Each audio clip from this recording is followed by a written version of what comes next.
हे very good morning to all.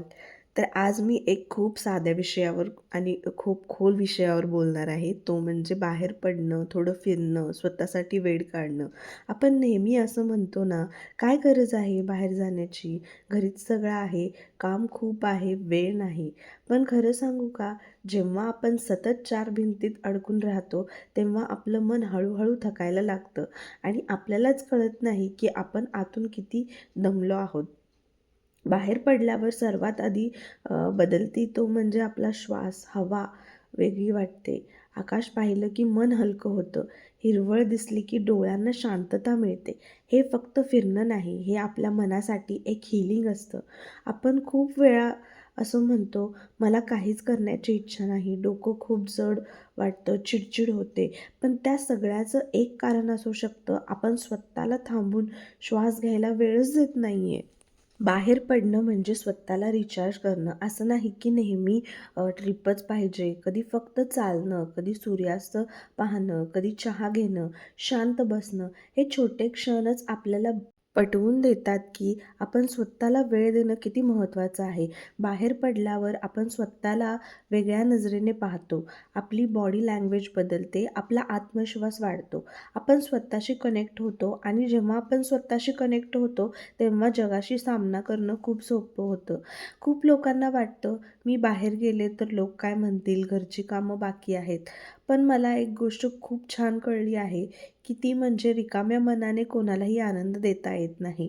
स्वतः आनंदी असणं ही पहिली जबाबदारी आहे. मग त्यामध्ये आपण स्वतःला जे आवडते ते केलं पाहिजे. स्वतःला पहिल्या प्रायोरिटीवर ठेवलं पाहिजे. म्हणजे स्वतःच्या हेल्थकडे सगळ्यात आधी लक्ष दिलं पाहिजे. म्हणूनच आठवड्यातून एकदा तरी महिन्यातून दोनदा फक्त स्वतःसाठी बाहेर पडणं खूप गरजेचं आहे.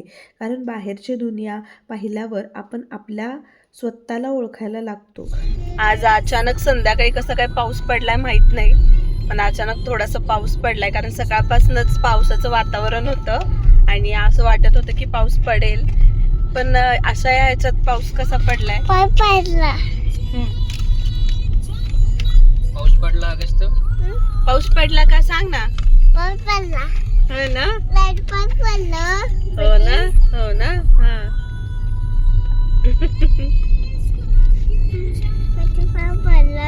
आणि काय झालं? कुठे चाललाय अगस्त्य? हो. मला असं वाटतं की स्वतःच्या मेंटल हेल्थकडे लक्ष देणं खूप महत्त्वाचं असतं आणि तुम्हालासुद्धा ही गोष्ट पटली आहे का हे मला कमेंट थ्रू नक्की सांगा. कारण मी माझे विचार खूप प्रामाणिकपणे व्हिडिओमध्ये मांडण्याचा प्रयत्न करत असते. तुम्हाला मला कोणत्या गोष्टींची हेल्प होते आणि मी स्वतःला कसं मेंटली स्ट्रॉंग ठेवत असते, या सगळ्या गोष्टी मी व्हिडिओ थ्रू तुमच्याशी शेअर करत असते. त्यामुळे तुमची एक कमेंट आणि तुमचा एक लाईक मला माझं खूप पुढचं काम करायला खूप उत्साह आणतो. त्यामुळे व्हिडिओ स्किप न करता व्हिडिओ शेवटपर्यंत नक्की बघा आणि व्हिडिओ कसा वाटला हे सुद्धा मला कमेंट थ्रू सांगा. मला लाईट्स खूप आवडतात का माहीत नाही, पण लाईट्स पाहिलं की छान वाटतं. आत्ताच 31st झालं आहे आणि सगळीकडे खूप छान लाईट्स आहेत.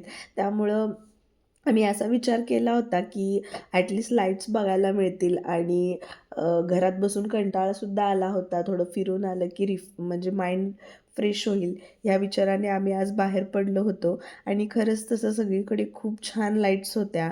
आणि आज अचानक कसं काय पाऊस पडला नाही माहीत, पण त्या निमित्तानं आम्हाला बाहेरसुद्धा पडायचं झालं आहे.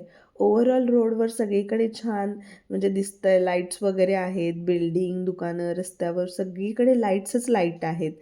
तर आम्ही आत्ता आलो आहे पुण्यातील रामेश्वरम कॅफेमध्ये. सध्या हे कॅफे खूप ट्रेंडिंगमध्ये आहे आणि पुण्यात त्याची नवीन ब्रांच ओपन झाली आहे, म्हणून सगळीकडे याचीच चर्चा आहे. रामेश्वरम कॅफे एक साऊथ इंडियन कॅफे आहे आणि इथे आपल्याला इडली, डोसा, वडा, सांबार, पोंगल, फिल्टर कॉफी असे साऊथ इंडियन पदार्थ मिळतात. हे कॅफे फेमस असण्याचं एक कारण म्हणजे इथली टेस्ट आणि क्वालिटी खूप छान आहे. तुम्ही व्हिडिओमध्ये म्हणजे बघताय की इकडे सगळीकडे खूप गर्दी आहे. इथले जेवण म्हणजे खूप सिम्पल पण टेस्टी आहे आणि रामेश्वरम कॅफेमध्ये रिजनेबल प्राईजमध्ये भरपेट आणि टेस्टी फूड मिळतं. इथे आम्हाला जास्त वेळ थांबायला लागलं नाही. ऑर्डर दिली की लगेच जेवण मिळतं, म्हणून गर्दीसुद्धा खूप आहे, म्हणजे गर्दीसुद्धा खूप असून म्हणजे त्यांची सर्व्हिस खूप छान आहे. तुम्हाला इथे लोक लाईनमध्ये उभे असताना दिसतील आणि उभे राहून जेवताना सुद्धा दिसतील. कारण गर्दीच इतकी आहे, की म्हणजे गर्दी जरी जास्त असली तरी त्यांनी मॅनेजसुद्धा ह्या सगळ्या गोष्टी खूप छान केलेल्या आहेत. आम्ही सुद्धा इथे खूप साऱ्या डिशेस ट्राय केल्या आणि लास्टला त्यांची फिल्टर कॉफी तीसुद्धा ट्राय केली. फूड खूपच यम्मी होतं. म्हणजे असं जास्त मसालेदार नाही आहे, पण टेस्टमध्ये कोणत्याही प्रकारची कॉम्प्रोमाईज नाही आहे. आणि आम्हीसुद्धा इथं खूप खाल्लं. मुलांनी इथे सगळं खूप छान पोटभर खाऊन घेतलं. तर सगळं जेवण झाल्यानंतर आम्ही थोडंसं स्वीट खायचं होतं. मग आम्ही ठरवलं की आईस्क्रीम खायला जाऊ आणि जसं की आईस्क्रीम हा शब्द बोलला तर मुले एकदम खुश झाली. खूप दिवसांनी म्हणजे थंडी खूप आहे आणि आईस्क्रीम खाणं झालंच नव्हतं. म्हणून आज मनात ठरवलं की चालतं कधीतरी, कधीतरी चालतं. कारण आयुष्यात सगळं प्लॅन करूनच होतं असं नाही. कधी अनप्लॅन्ड गोष्टी पण घडतात. मुलांसाठी आईस्क्रीम म्हणजे फक्त खाणं नसतं, तर तो एक स्पेशल मोमेंटसुद्धा असतो. मग आम्ही मेरिडियन आईस्क्रीम खायला आलो. हे ठिकाण मला खूप आवडतं, कारण इथे फ्रेश कोन बनतात. इथे कोन म्हणजे आधीपासून बनवलेले नसतात. ऑर्डर दिल्यावर फ्रेश कोन बनतात आणि ते कोन म्हणजे एकदम गरमागरम, क्रिस्पी आणि खूपच टेस्टी असतात. मुलं खूप हॅप्पी होती, कारण नेहमी आईस्क्रीम म्हणलं की आपण मुलांना नाही बोलत असतो आणि आपणच स्वतः त्यांना आईस्क्रीम द्यायला म्हणजे खायला देतो, तेव्हा ते खूपच हॅप्पी होतात. तसंच आज आमच्यासोबत झालं आहे आणि मुलीसुद्धा खूप हॅप्पी झाली आणि अगस्त्याने कोन हातात घेऊन खूप छान एन्जॉय करत आईस्क्रीम खाल्लं.